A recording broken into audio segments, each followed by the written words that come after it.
사람은 살면서 아주 다양한 삶의 형편에 직면하면서 살아가고 있습니다. 그럴 때 시선을 어디에 두느냐 하는 것은 굉장히 중요합니다. 시선을 어디에 두느냐에 따라서 그 인생이 독수리가 날개 치면서 올라가듯 승리를 향해서 전진할 수 있는 삶이 될 수가 있고, 그 반대로 절망과 낭패로 곤두박질 칠 수 있기 때문입니다. 우리가 사는 세상은 지금 코로나 바이러스에 많이 지쳐가고 있습니다. 스스로 업그레이드된 변이 바이러스는 백신의 효과를 아주 비웃고 있습니다. 그 여파로 경제는 점점 어려워지지만 위정자들은 물론 내놓으라 하는 경제 전문가들조차 부정적인 견해만 자꾸자꾸 쏟아내고 있을 뿐 어찌할 바를 모르고 있습니다. 여기저기에서 크고 작은 고통을 호소하고 있습니다. 또 정신적으로 영적으로 심리적인 안정과 위로를 담당해야 하는 교회들은 온라인 예배로 전환된 지 1년이 넘어가면서 예배의 필요성, 예배의 중요성은 희박해지고 자연히 많은 성도들이 교회를 떠나고 있는 영적인 부재 현상에 직면하고 있습니다. 교회뿐만 아니라 이 세상 모두가 처음으로 마주하는 환경에 두려움을 가지고 있다 하는 것이죠. 가장 큰 두려움은 미래를 예측할 수가 없다 하는 것입니다. 그래서 한국의 교회들 안에서는 이런 말들이 나오고 있습니다. 이런 상황 속에서 교회가 과연 계속 존재할 수 있을 것인가? 예배를 드리지 못하던 교인들이 과연 교회 안으로 다시 들어올 수 있을 것인가? 이런 염려가 교회 안에서 많이 회자되고 있습니다.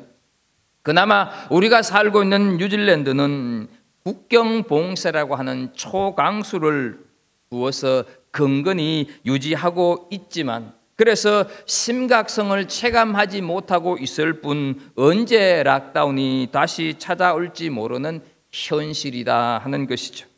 이럴 때 우리의 시선, 이럴 때 우리의 영적인 시선을 어디에 두어야 할 것인가 하는 것은 굉장히 중요하다 하는 것이죠. 물론 우리가 살아가면서 이런 어려움들만 있는 것은 아닙니다. 어쩌면 우리가 살아가는 인생살이 자체가 온갖 어려움으로 가득 찼다고 해도 과언이 아닐 것입니다. 오늘 우리가 함께 읽은 본문은 아브라함의 나이든 종이 자기 자신에게 직면했던 어려움을 헤쳐나가고 있는 본문을 우리는 함께 교독을 했습니다. 아브라함은 아들 이삭의 결혼을 가장 신임하는 종 엘리에셀에게 맡겼습니다.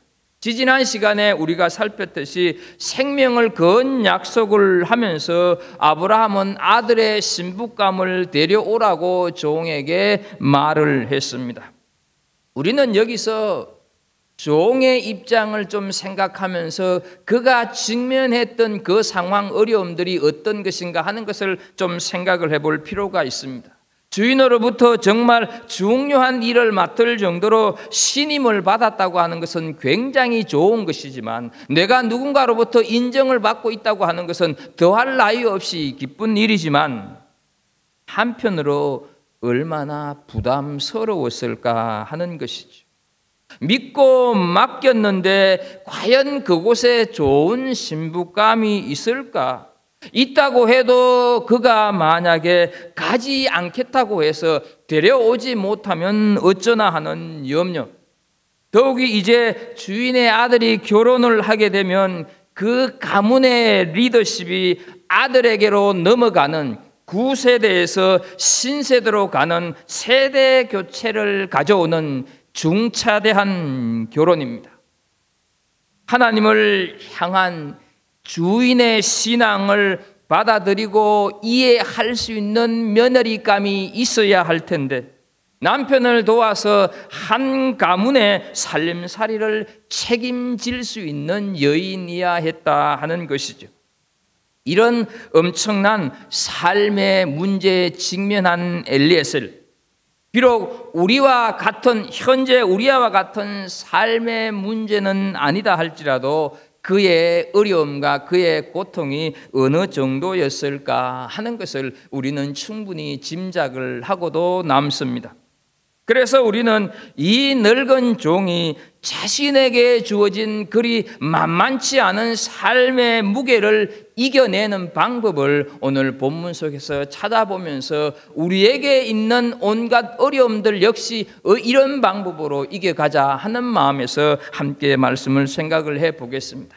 첫째로 이 종은 자신의 시선을 오로지 하나님의 은혜에 두고 있는 것을 보게 됩니다. 12절을 보게 되면 이렇게 말씀을 하고 있습니다. 그가 이르되 우리 주인 아브라함의 하나님 여호와여 원하건대 오늘 나에게 순조롭게 만나게 하사 내 주인 아브라함에게 은혜를 베푸시옵소서라고 기도하고 있습니다. 주인의 명을 받은 이 종은 지체하지 않고 낙타 10필에 주인의 좋은 것을 싣고 갈대아 우르를 향해서 출발을 했습니다. 그것을 오늘 본문 10절에서는 메소포타미아라고 언급을 하고 있습니다. 대체적으로 가나안에서 이 메소포타미아까지는 700km 정도 떨어진 곳입니다. 그래서 주경학자들은 당시의 그 교통수단으로 이 700km를 가려고 하면 한 달 반 정도 걸리는 길이라고 얘기를 하고 있습니다. 긴 행로 끝에 해질 무렵에 나홀의 성에 도착을 하게 됩니다. 도착한 이 종은 여장을 풀기도 전에 가장 먼저 하는 행동, 기도를 하고 있다 하는 것이죠. 내 주인 아브라함에게 은혜를 베푸시옵소서 기도하고 있습니다. 여러분, 이 엘리에셀은 지금 초행길입니다. 그래서 그 지역의 동네가 어디가 어딘지 분간하기 어렵습니다. 아는 사람 하나도 없습니다. 우리가 이 머나먼 뉴질랜드에 처음 왔을 때를 떠올리게 된다고 한다면 이 엘리에셀의 상황을 10분 이해할 수가 있지 않겠습니까? 그런데 이 엘리에셀이 기도하는 기도 내용을 자세히 보게 되면 하나님 어떻게 해서든지 내가 여기서 신부감을 잘 데려가게 해 주십시오, 이런 기도를 하는 것이 아니라 내 주인 아브라함에게 은혜를 베풀어 달라고 하고 있습니다. 내 주인의 아브라함에게 은혜를 베풀어 달라고 하는 이 기도 내면 속에는 어떤 의미가 담겨 있겠습니까? 이 종은 하나님께서 아브라함을 얼마나 사랑하시는가를 잘 알고 있었습니다. 그래서 하나님을 부를 때 항상 어떻습니까? 우리 주인, 내 주인 아브라함의 하나님, 이렇게 부르고 있는 것을 보게 됩니다. 이 종은 하나님께서 아브라함을 사랑하셔서 언제나 함께 하시며 또한 주인의 삶을 예비하시고 인도하시고 베푸시는 은혜를 지금까지 쭉 보아왔다 하는 것이죠. 그래서 지금도 그 은혜를 베풀어 달라고 기도하고 있는 것을 보게 됩니다. 하나님께서 은혜를 베푸셔야 하고 하나님의 은혜가 있어야 이 일이 가능하다고 하는 오직 하나님의 은혜에 이 종 자신의 시선을 두고 있다 하는 것이죠. 그렇다고 한다면 이 엘리에셀이 이렇게 기도하는 것을 누구에게 배웠겠습니까? 아브라함에게 배웠다고 하는 것을 우리는 넉넉히 알 수가 있습니다. 비록 아브라함이 인간적인 나약함과 부족함 그리고 반복되는 신앙의 실수를 이 엘리에셀이 보아서 잘 알고 있습니다. 그럼에도 불구하고 아브라함을 통해서 흐르고 있는 하나님의 은혜가 있다고 하는 것을 바라보고 그 은혜가 지금도 있어지기를 소망하면서 기도하고 있다 하는 것이죠. 아무것도 보이지는 않지만 하나님을 신뢰하고 나아가는 그 아브라함을 보고 배워서 이런 기도를 하고 있다 하는 것이죠. 이 늙은 종은 하나님의 은혜가 아니면 주인 아브라함의 집이 설 수가 없다고 하는 것을 알고 있었습니다. 그래서 간절하게 하나님의 은혜를 사모하고 있습니다. 이삭의 아내를 구하는 일에서 종이 가장 중요하게 생각하고 있는 것이 바로 하나님의 은혜다 하는 것이죠. 그래서 엘리에셀은 하나님의 도우심을 간절하게 바라고 기도하고 있습니다. 사랑하는 우리 성도 여러분, 우리 인생도 하나님의 은혜가 아니면 설 수가 없다고 하는 것을 기억하십시오. 하나님의 은혜가 아니면 설 수가 없다고 하는 사실을 아는 사람은 아브라함의 종이 간절히 기도했던 것처럼 그렇게 기도하게 된다 하는 것이죠. 그리고 하나님께서는 이렇게 기도하는 사람에게는 반드시 은혜로 응답하신다고 하는 사실 또한 기억하십시오. 2021년 7월 25일을 살아가는 우리, 하나님의 은혜가 없었다고 한다면 여기까지 왔겠습니까? 그렇다고 한다면 앞으로는 이 하나님의 은혜가 없이 살아갈 수가 있겠습니까? 그래서 고린도전서 15장 10절 말씀을 보게 되면 이렇게 하나님께서 말씀을 하고 있습니다. 그러나 내가 나된 것은 하나님의 은혜로 된 것이니 말씀을 하고 있습니다. 사랑하는 성도 여러분, 하나님의 은혜에 우리 신앙의 시선을 고정시키기를 주의 이름으로 축복합니다. 우리가 하나님의 은혜를 기억하면서 부르는 찬송이 있지 않습니다. 이 찬송 함께 불러봤으면 좋겠습니다. 은혜 아니면 살아갈 수가 없네. 보험마저도 다 주의 것이니 세상 평안과 위로 내게 없어도 예수 오직 예수뿐이네. 그 신계획 다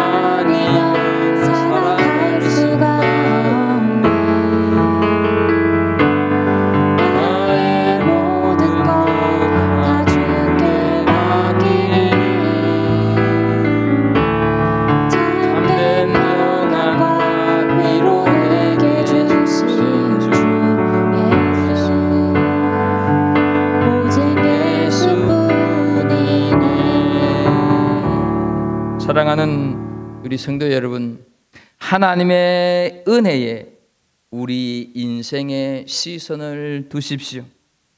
그것이 이 어려운 세상을 우리가 살아갈 수 있는 또 하나의 다른 길이 아니라 유일한 길임을 믿으시기를 주의 이름으로 축복합니다.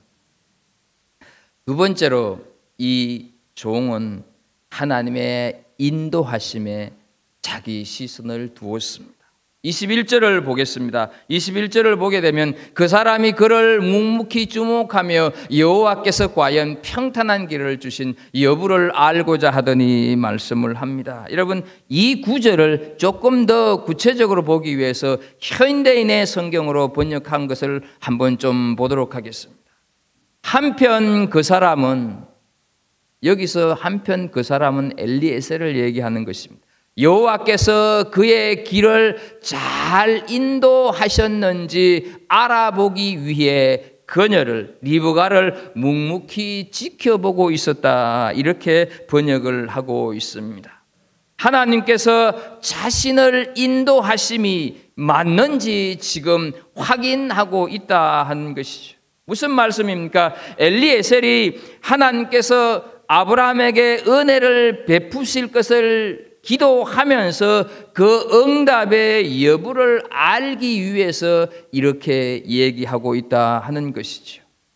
우리가 기억해야 될 것은 이만큼 이 엘리에셀은 하나님의 인도하심에 시선을 두고 있었다 하는 것이죠. 그리고 14절 말씀을 보게 되면 과연 이 응답이 어떻게 왔을까 하는 것을 보면서 덧붙이는 내용이 나옵니다. 한 소녀에게 이르기를 청하건대 너는 물동이를 기울여 나로 마시게 하라 하리니 그의 대답이 마시라, 내가 당신의 낙타에게도 마시게 하리라 하면 그 여인을 하나님께서 예비하신 며느리로 알겠다, 이렇게 덧붙이고 있습니다. 그런데요, 15절을 보게 되면 엘리에셀의 기도가 채 끝나기도 전에 리브가가 물동이를 메고 나와서 우물가로 가서 물을 채워오고 있고, 엘리에셀이 물을 좀 달라고 하니까 급히 물을 주고, 더욱이 엘리에셀이 아무 말도 하지를 않았는데 낙타에게도 자기가 물을 주겠다고 얘기를 하고 있습니다. 어떻습니까, 여러분? 엘리에셀이 기도한 것이 단 하나도 틀림없이 다 응답이 되고 있다 하는 것이죠. 그럼에도 불구하고 엘리에셀은 속단하지 않고 하나님의 인도하심을 확인하고 있는 것이 조금 전에 읽었던 21절이다 하는 것이죠. 그만큼 엘리에셀은 시선을 하나님의 인도하심에 두고 있었다 하는 것이죠. 여기서 우리는 엘리에셀이 기도한 이 14절의 내용을 잠깐 살핀 다음 하나님의 인도하심으로 들어가 보도록 하겠습니다. 이삭의 배필로서 합당하다고 여기는 인품이 이 14절 속에 들어 있습니다. 2주 전 우리는 아브라함은 며느리감을 데리고 와야지, 며느리감이 안 온다고 해서 이삭을 데리고 그렇게 고향으로 가지 말라고, 절대로 가서는 안 된다고 하는 사실을 우리는 살폈습니다. 그것은 어떻습니까? 신앙적인 조건, 영적인 조건이라고 하는 것을 그 시간에 말씀을 드렸습니다. 그런데 지금 엘리에셀이 내놓는 조건은 인격적이고 성품적인 조건을 제시하고 있다 하는 것이죠. 첫 번째는 나그네를 긍휼히 여기는 마음이 있어야 하고, 두 번째는 자원봉사심이 있어야 하고, 셋째는 짐승까지도 긍휼히 여기고 돌보는 어진 마음을 가진 사람이어야 한다 하는 것을 지금 엘리에셀이 조건으로 내걸고 있습니다. 이런 인격적인 요소를 지녀야 언약의 후사를 이을 자격이 있다고 하는 것을 보여주고 있는 것이죠. 여러분, 이 기준은 오늘 우리들에게도 적용되지 않겠습니까? 결혼을 앞둔 형제 자매 여러분, 시집 장가를 보낼 자녀를 두신 부모님 여러분, 먼저 성숙한 신앙적인 인격이 있는 지체를 만나십시오. 말씀은 열심히 읽는데 인격의 변화는 없고, 기도는 열심히 하는데 삶은 전혀 아닌 경건의 모양뿐 경건의 능력은 하나도 없는 그런 지체가 아니라 신앙만큼 삶이 따라가는 성숙한 신앙인을 만나기를 축복합니다. 토저라고 하는 분이 이런 얘기를 했습니다. 세상에 있는 수많은 성경 번역본 가운데 가장 위대한 번역본은 성도들의 삶이다. 이렇게 얘기를 했습니다. 여러분, 사람에게 마실 물을 주는 것은 쉽습니다. 그러나 목마른 10마리의 낙타에게 물을 먹인다고 하는 것은 결코 쉽지 않습니다. 낙타 한 마리가 한꺼번에 마실 물의 양이 거의 100리터라고 합니다. 여러분, 10마리의 낙타에게는 어떻습니까? 1톤의 물이 필요하다 하는 것이죠. 그것도 꼭지만 털면 줄줄줄 흘러나오는 수돗물이 아닌 우물에서 길러와야 한다는 것은 많이 힘든 일이 아니겠습니까? 더욱이 해가 저무는 시간에 자신의 가축을 다 제쳐두고 다른 사람을 먼저 섬긴다고 하는 것은 희생과 긍휼의 마음이 없이는 불가능하다 하는 것이죠. 18절을 보게 되면 급히 마시게, 그리고 20절에도 보게 되면 급히 물동이의 물을 구유에 붓고 이렇게 기록하고 있는 말씀이 있습니다. 이렇듯이 급히 이 말은 도움을 필요로 하는 사람을 향하여서 고민하거나 계산하거나 이해타산 따지지를 않고 자동적으로 몸이 먼저 움직이는 자발적인 봉사의 마음을 가지고 있다 하는 것이죠. 또 25절 말씀을 보게 되면 우리에게 집과 사료가 족하며 유숙할 곳도 있나이다. 이렇게 리브가는 얘기를 하고 있습니다. 더 큰 환대를 베풀고 있습니다. 자신에게 있는 모든 것으로 처음 보는 나그네를 긍휼히 여기고 섬기는 모습이다 하는 것이죠. 로마서 12장 13절에 보게 되면 하나님이 말씀을 하십니다. 성도들의 쓸 것을 공급하며 손대접하기를 힘쓰라. 예수님께서도 나그네 대접하기를 힘쓰라고 말씀하신 것을 우리는 기억합니다. 사랑하는 우리 형제 자매 여러분, 백마탄 왕자, 백마탄 공주를 기다리지 마시고 이런 지체를 찾을 수 있기를 축복합니다.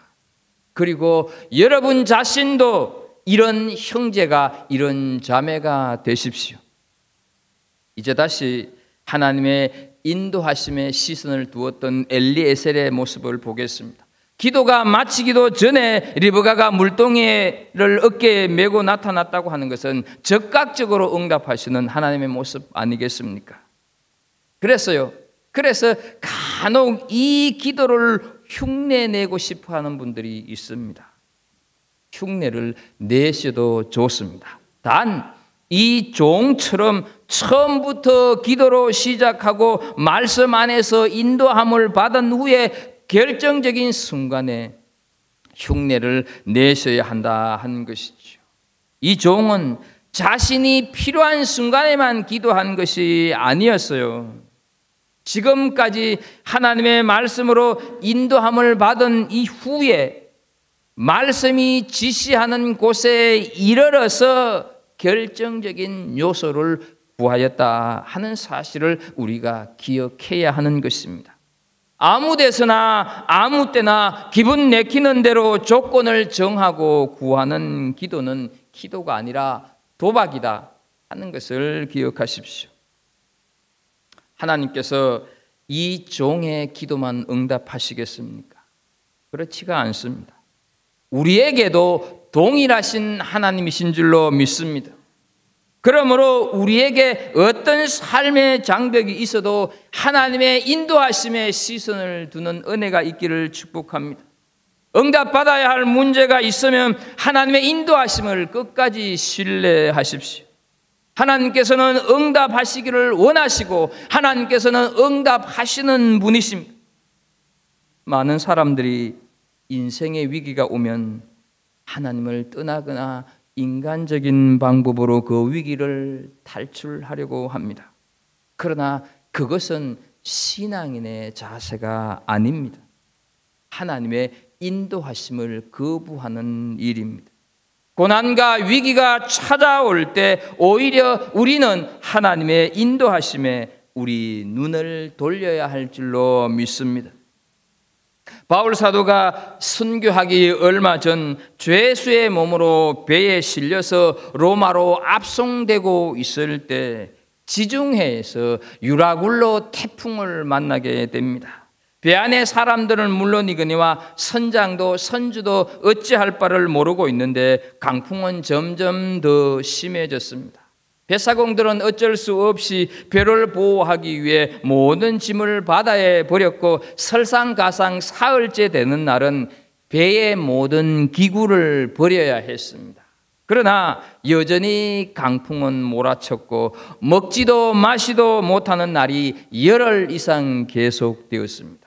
희망은 어디에서도 찾아볼 수 없었고 절망의 바닥까지 떨어진 그 사공과 승객들에게 남아있는 것은 오직 죽음의 공포밖에 없었습니다. 그때 하나님께서 바울 사도에게 이런 말씀을 하십니다. 사도행전 27장 24절 25절 말씀을 보게 되면 바울아 두려워하지 말라. 네가 가이사 앞에 서야 하겠고 또 하나님께서 너와 함께 항의하는 자를 다 내게 주셨다 하였으니 그러므로 여러분이여 안심하라. 나는 내게 말씀하신 그대로 되리라고 하나님을 믿노라. 여러분, 그 죽음의 절망 속에서 바울 사도가 어떻게 이런 확신에 찬 말을 할 수 있었겠습니까? 바울 사도는 그 태풍이 무섭지 않았겠습니까? 그렇다고 그 광풍이 확 가라앉으면서 이 말씀이 하나님으로부터 들려온 게 아니었습니다. 여전히 광풍은 세차게 몰아치고 있었습니다. 그런데 어떻게 그와 같은 극한 상황 속에서 여러분이여 안심하라. 나는 내게 말씀하신 그대로 되리라고 하나님을 믿노라. 이렇게 외칠 수 있었겠느냐 하는 것이죠. 그것은 바로 바울 사도의 시선이 환경에 있는 것이 아니고 현실에 있는 것이 아니라 하나님의 인도하심에 고정되어 있었기 때문이다 하는 것이죠. 우리에게도 마찬가지 아니겠습니까? 우리는 수많은 선택 앞에서 두려울 때도 있고 염려될 때도 많이 있지만 하나님을 신뢰하고 나아가면서 하나님께서 나를 인도하실 것을 믿어야 하는 것입니다. 중요한 것은 이 암담한 현실이 언제 지나가고 내 인생의 장밋빛 인생이 되어질까, 그런 미래가 나에게 올까, 이것이 아니라 지금 내가 하나님과 동행하면서 지금 하나님이 내 인생을 인도하실 거다고 하는 것을 믿느냐 믿지 않느냐, 이것이 중요하다 하는 것이죠. 하나님과 동행하는 사람은 비록 내가 원하지 않는 좋지 않는 일이 일어나고 불행이 생겨나도 두려워하거나 염려하지 않습니다. 자신을 사랑하고 지키시는 하나님께서 그 고난조차도 선하신 뜻대로 인도하실 것을 믿기 때문입니다. 그리고 그 고난 속에서도 우리를 지켜주시고 인도하셔서 하나님께서 원하시는 최선의 결과를 우리에게 주실 줄을 확신하기 때문입니다.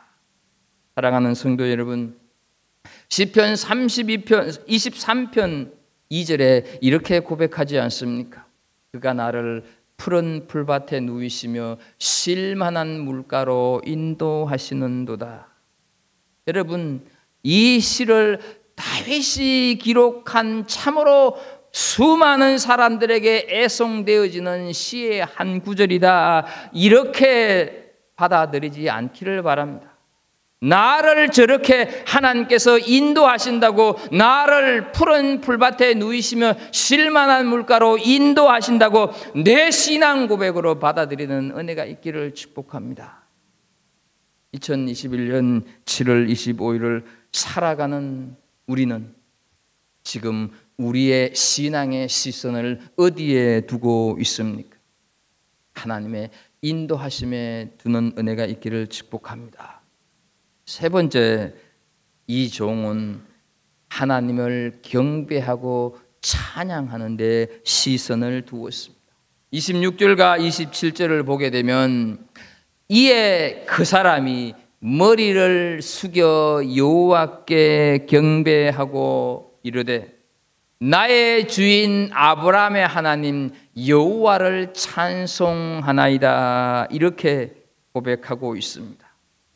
아브라함의 늙은 종은 리브가에게 손목걸이를 주고 그녀의 배경과 그녀의 집에 유숙할 곳이 있는 여부에 대해서 다 묻고 있습니다. 그리고 낙타에게 먹일 집과 보리가 풍족하여서 그와 그의 낙타들이 유숙할 곳이 있는 집으로 들어갔더니 어떻습니까? 그 집이 누구의 집이었습니까? 아브라함의 동생의 집이었다 하는 사실이죠. 그리고 그 사실을 알았을 때 이 늙은 엘리에셀 종이 이렇게 하나님께 머리를 숙여 경배하고 나의 주인 아브라함의 하나님 여호와를 찬송하나이다, 이렇게 찬송을 하고 있다 하는 사실이죠.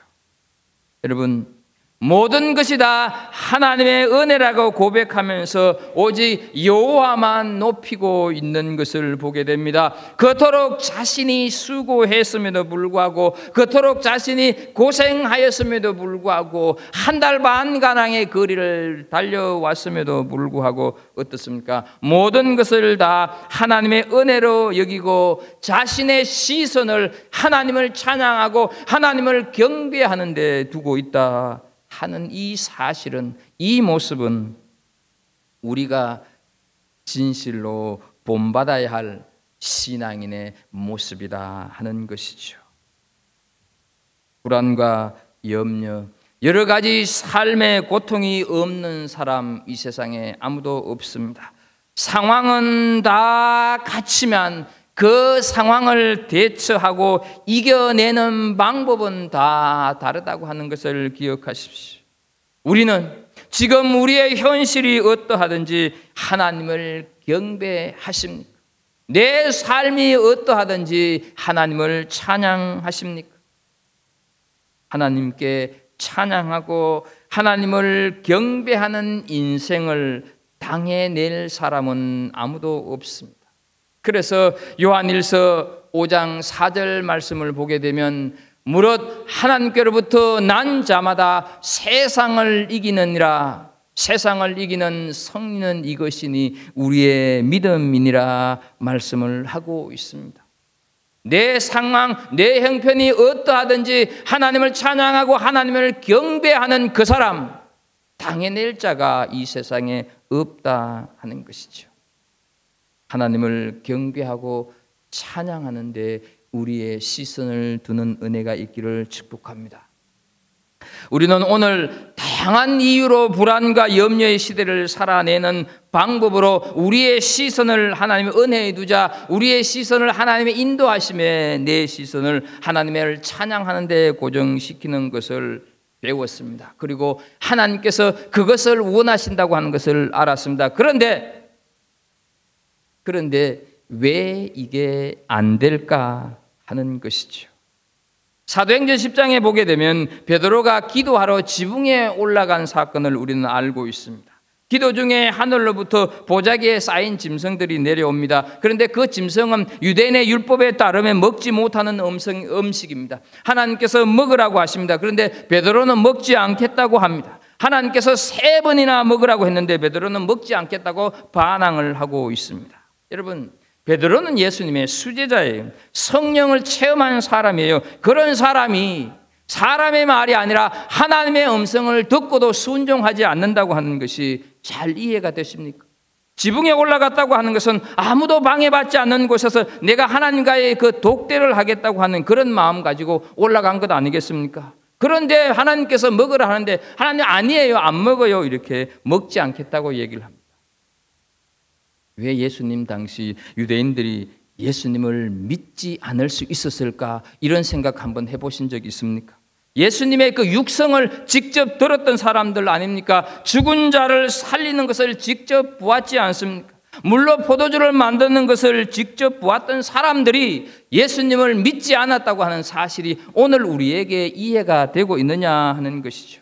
그런데요, 그럴 수밖에 없는 이유가 있었습니다. 예수님께서 행하신 일들을 바라보면서도 자신들이 가지고 있는 상식, 그들이 가지고 있는 생각들을 쉽게 바꾸려고 하지 않았기 때문이다 하는 것이죠. 온갖 이적과 기사를 직접 예수님의 육성을 들으면서도 하나님께 시선을 두고 있는 것이 아니라 자기 생각에 사로잡혀서 자기 생각, 자기 경험, 자기 관습에 시선을 두고 있었기 때문입니다. 이 시간 하나님은 우리에게 있어서 깨어져야 할 것이 있다고 말씀을 하십니다. 하나님의 말씀 앞에서 하나님께서 말씀을 하실 때 우리가 지금까지 가지고 있는 생각, 관습, 습관이 깨어지지 않으면 우리 시선을 하나님께 고정시키지 못한다는 것입니다.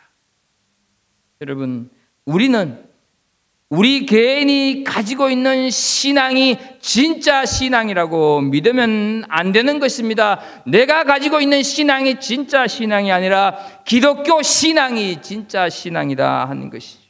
내가 믿고 내가 생각하고 내가 좋아하고 내가 싫어하는 것이 진짜 하나님의 말씀 아니다 하는 것을 여러분 기억해야 합니다. 하나님께서 우리에게 말씀하시는 것을 우리가 온전히 붙잡을 때 우리의 시선을 하나님께 둘 수가 있습니다. 여러분, 내가 가지고 있는 신앙의 확신 때문에 내 시선을 하나님께 고정시킬 수 없을 때가 있다고 하는 것을 기억하십시오. 내가 가진 신앙의 확신 때문에 하나님의 은혜를 누리지 못하고 하나님의 인도하심을 받지 못하고 하나님을 찬양하지 못한다고 한다면 어떻습니까?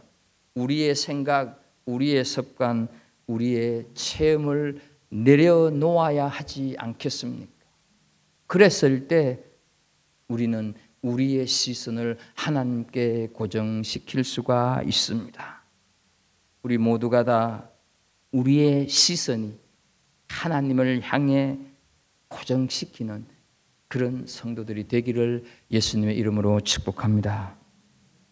하나님 아버지, 주께서 허락하신 이 좋은 날에 우리 신앙의 시선이 어디에 있는지를 살피면서 하나님의 음성을 듣습니다. 하나님, 행여 우리의 신앙의 시선이 내 생각, 내 체험, 내 관습에 있는 것은 아닌지 그 모든 것 다 깨어버리고 정말로 하나님의 말씀에, 하나님의 인도하심에, 하나님의 그 찬양하심에 우리의 시선을 둘 수 있는 하나님의 백성들 다 되게 하여 주옵소서. 예수님의 이름으로 기도합나이다. 아멘.